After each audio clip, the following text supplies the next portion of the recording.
ربنا ظلمنا أنفسنا وإن لم تغفر لنا وترحمنا لنكونن من الخاسرين رب ارحمهما كما ربياني صغيرا رب كريم अपनी আমাদের মাফ করে দেন আল্লাহ কবিরা সগীরা জানা জানা জাহিরি বাতিনি গুনাহগুলো মাফ করিয়া দেন মাওলাই কারীম না জানি কত মানুষ কবরে চলে গেছে রে মাওলা দাদা গেছে বাবা গেছে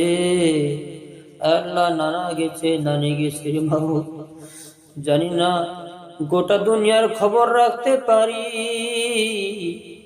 মাটির নিচের খবর রাখার মতো এই অদম্য শক্তি নাই রে মাওলা আয় আল্লাহ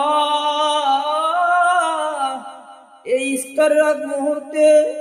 আপনার দরবারে হাত তুললাম রে মাওলা না জানি তারা কি হালতে কি অবস্থার মধ্যে আছে রে মাবুদ মাওলা ওদেরকে দয়া করে মেহেরবানি করে মাফ করিয়া দেন আপনি না রহমান আপনি না রহিম আপনি না গফফার আপনি না সত্তার আল্লাহ আপনার আসমাউল হুসনা নামে উসিলা করে মাফ করিয়া দেন আল্লাহ খাস করে যে সমস্ত ভাইরা রোজা রাখছে আল্লাহ সবার রোজাকে কবুল আর মঞ্জুর করিয়া নেন আল্লাহ আমাদের সাহারিকে কবুল আর মঞ্জুর করিয়া নেন আল্লাহ সালাতুত তারাবির নামাজকে কবুল আর মঞ্জুর করিয়া নেন আল্লাহ আপনার হাবিব বলেছে রমজান মাসে ইফতারের আগে বান্দার দোয়া কবুল করা হয় আল্লাহ আপনার পেয়ারে হাবিব বলেছে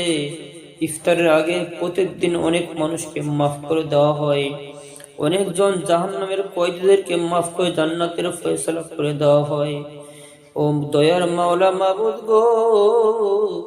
এই মুহূর্তে যে সমস্ত বান্দারা এখনো জাহান্নামের মধ্যে আছে আয় আল্লাহ এই পবিত্র মাহে রমজান উসিলা করে ওদেরকে মাফ করে জান্নাতের ফয়সালা করিয়া দেন আল্লাহ আমি ওদেরকে আপনি মাফ করিয়া দেন আল্লাহ বিভিন্ন রকম সমস্যাগুলো সমাধান করিয়া দেন আল্লাহ ঋণগুলো পরিশোধ করার তৌফিক দিয়া দেন আমার মতো যারা ঋণগ্রস্ত সবাইকে ঋণ পরিশোধ করার তৌফিক দিয়া দেন ঋণ কাঁধে রেখে যেন মৃত্যু না হয় সেই তৌফিক দিয়া দেন আল্লাহ কত সমস্যার সম্মুখীন হইতেছে রে মাবুদ ইয়া আল্লাহ সমস্ত সমস্যা আপনার গায়বী খাজানা থেকে কবুল আর মঞ্জুর করিয়া নেন ধনী হতে চাই না